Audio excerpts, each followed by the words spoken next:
It's a crazy thing to think about, but life isn't promised. Today, you could be living in good health, chilling with your whole future ahead of you. And the next thing you know, it could be all gone within just a snap. That's why I kind of feel like you should live your life doing what you honestly just love to do. Today, I'm going to talk about a man named Roger Williamson, a promising Formula One driver with a bright future in the racing world, just like that. And it was all taken away just as quickly as it was given to him. Roger Williamson was born in Barkby Road, Leicester, on February 2nd, 1948. Williamson started driving at the young age of 8 in a miniature stock car at the Leicester Stadium during a speedway meet. It's honestly crazy to think about. This man was driving a car at the age of 8. A car. When I was 8, I was watching Dragon Ball Z, eating Cheetos on my living room floor. This man was driving and winning races.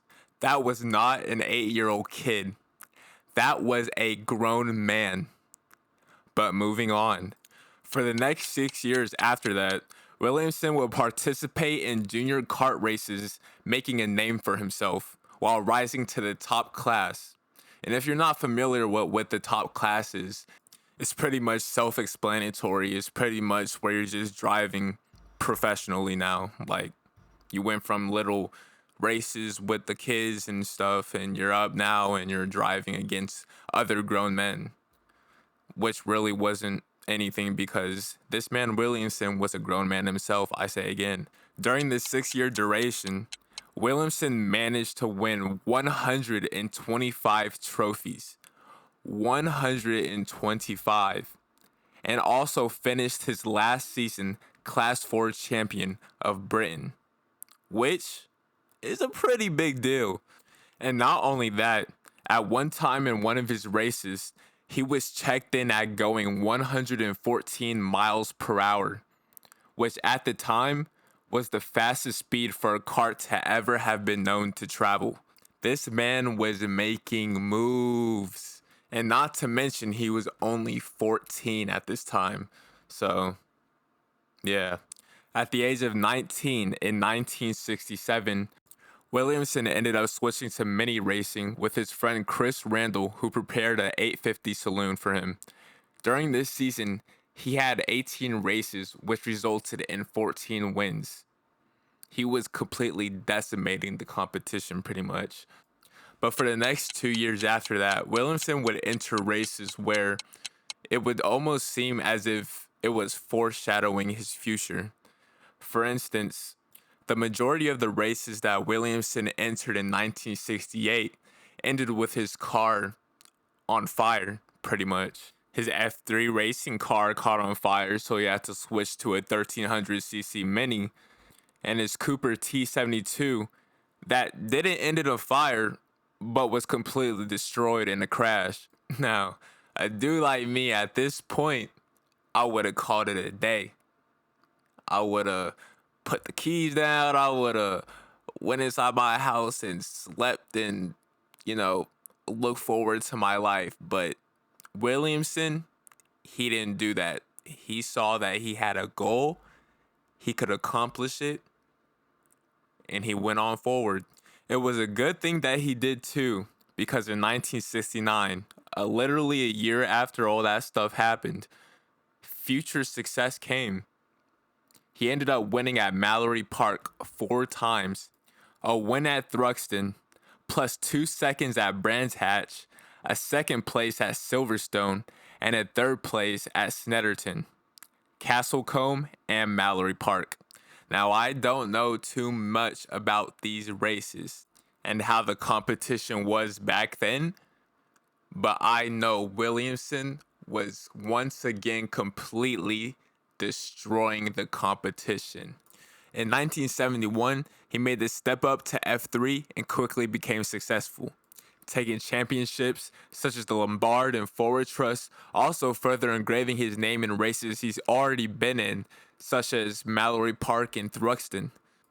After these wins, Williamson began racing in F2, changing from the March 732 to the Wheatcroft back GRD 273. During that time, he won the Monza Lateria, 7th place at Paw, 8th at Thruxton, 9th at Mallory Park, and 11th at Nürburgring.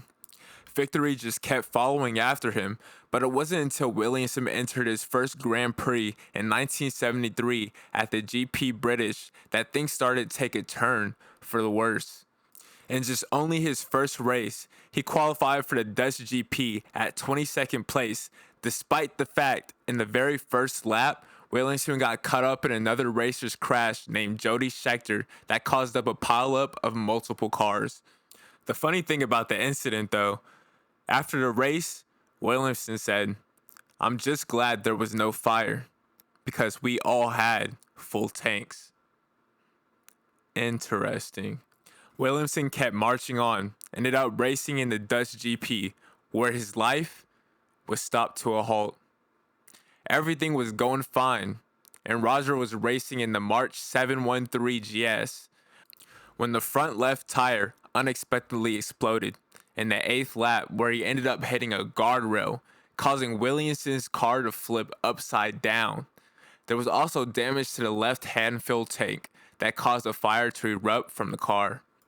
And you would think, while all this happened, there would be some kind of call to, stop the race. All the cars, you would think they would stop and try to help. But nothing happened. Nobody stopped. Nobody. Actually, one of the racers did. His name was David Purley, and the only reason why he noticed was because he was the only racer that was neck and neck with Williamson at the time. When Purley noticed the accident had occurred, he quickly abandoned his car. Purley desperately tried to lift the car up by himself, but it was all to no avail. And the worst thing about this? There was literally a fire tender standing yards away who gave no orders to stop the fire. Literally, marshals with fire extinguishers in their hands stood and just watched as Williamson's car started to burn, and Purley trying to uplift the car all by himself. They just stood there, just with their hands in their pockets, thinking about what they're gonna have for dinner that night, probably. Purley even said he could hear Williamson's screams from inside the car. This all continued for 2 more laps of the race, which somebody did the math. It equated to 2 minutes and 47 seconds. That's how long Williamson was trapped under that car. It wasn't until the spectators started rushing down to the floor. That's when the marshals began to start moving. That's when they took their hands out of their pockets. And you know what they did? They took their hands out of their pockets to pull Purley off of the car from saving Williamson. And then they pulled out guard dogs to block the spectators from helping. That's what they did. Absolutely vile. And I know I said the worst part earlier, but that wasn't the worst part. This is actually the worst part. Williamson didn't even end up dying from the fire like you think he would have. Williamson actually was completely uninjured, trapped in the cockpit. He actually died from asphyxiation. Yeah, he literally died from suffocation. They left him there long enough to be able to suffocate to death. When the fire trucks and marshals finally got around to helping, it was already too late for him. And I tried to find something after the fact, where the marshals actually attempted to try to defend themselves, gave an explanation of why they didn't actually try to help Williamson when he was trapped under the car, but I really couldn't find anything. All I could find was that the other drivers said that they had no idea anybody was in that car. So I guess I'm just going to chalk it up to misunderstandings, but smell a little fishiness. Not going to lie. But with all that being said, I just want you guys to remember, live your life like there's no tomorrow. Because as corny as it sounds, there could be.